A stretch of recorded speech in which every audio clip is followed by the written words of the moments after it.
So how did they get it so devastatingly wrong? You know what I'm talking about, right?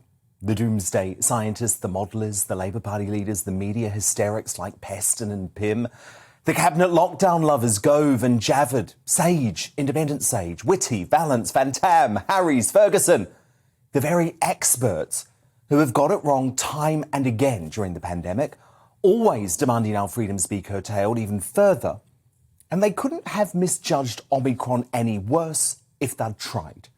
If we thought Project Fair over Brexit by the political and media establishment was bad, over Omicron, it went to new extremes. They wanted us to panic. They demanded new draconian restrictions, and they irresponsibly warned that hospitals would be overrun if they didn't get their way. Well, here we are, on January the 11th. The latest 7-day average of deaths is 237.1, compared to 1,072.4 this time last year. Even NHS chiefs reluctantly admit hospitals are not overwhelmed, with Chris Hobson from NHS Providers, which represents hospital bosses, saying he believes the health services front line will hold. So now it's time for the reckoning. We must never let these scaremongers dominate the public debate and force us into liberty-destroying restrictions ever again. So let's look now at just how wrong they got it. Do you remember Chris Whitty saying this? This is a really serious threat at the moment. How big a threat? There are several things we don't know, but all the things that we do know are bad. On December the 8th, minutes from SAGE meetings show scientists calling for restrictions similar to lockdown. But for days, Dr. Angela Kutsia, the South African who raised the alarm about the Omicron variant, had been saying quite the opposite. Do they need to panic? No, please don't panic. Don't tell people you're going to get severe and you're going to go to hospital. You are actually priming them to go to hospital. But still they went on. SAGE minutes were leaked to the press and the headlines panicking about Omicron kicked into overdrive. Minutes from SAGE read, even if measures are introduced immediately, there may not be time to fully ascertain whether they are sufficient before decisions are needed on further action. Rubbish. But Sajid Javid was listening. On December the 13th, the Health Secretary told Parliament that the UK Health Security Agency estimates there are 200,000 Omicron infections a day, doubling every 2 days. No variant of COVID-19 has spread this fast. There are now 4,713 confirmed cases of Omicron in the UK. And the UK Health Security Agency estimates that the current number of daily infections are around 200,000.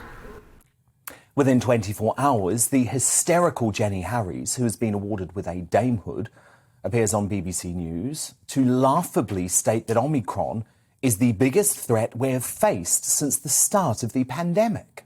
Probably the most significant threat we've had since the start of the pandemic. And I'm sure, for example, that the numbers that we see on data over the next few days will be quite staggering compared to the rate of growth that we've seen in cases for previous variants. 1 day later, on the 16th of December, Professor Neil Ferguson in Imperial College published Report 48.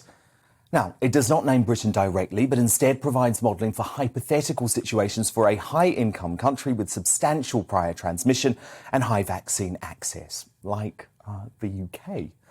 Imperial says its best predictions show daily deaths could peak at around 75 per million in early 2022. Translating to as many as 5,000 COVID deaths a day. And Javid, seemingly ignoring the evidence from South Africa, continues on his disinformation mission to tell us all there is no evidence Omicron is less mild than Delta. This is a really important question. Your advisors on SPI-M say there currently remains no strong evidence that Omicron infections are either more or less severe than Delta infections. Is that your belief too? There's no strong evidence. I accept that there's uncertainty around the severity.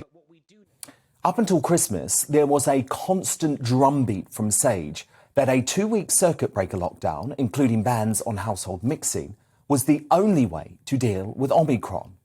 Oh, and by the way, if those restrictions weren't immediately introduced, we could hit 2 million cases by the end of the month.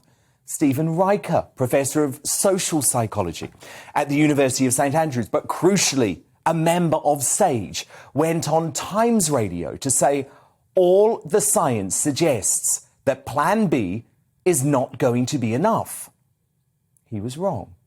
The government's Spy M group of scientists, which reports to SAGE, also warned that based on their modelling, hospitalisations could peak between 3,000 and 10,000 a day, with deaths at, wait for it, between 600 and 6,000 a day. So then you get London's failed Mayor Sadiq Khan saying it was inevitable there would be more restrictions, with the NHS facing total collapse. You think we need new restrictions? I think it's inevitable. I think the key thing, though, is for us to have a cool, calm discussion around Cobra, look at the science, look at the trends. But I think if we don't bring in new restrictions sooner rather than later, you're going to see even more positive cases and potentially public services like the NHS on the verge of collapse, if not collapsing. Shame on you, Khan. All of this was wrong. All of these scaremongering experts and politicians must be held to account.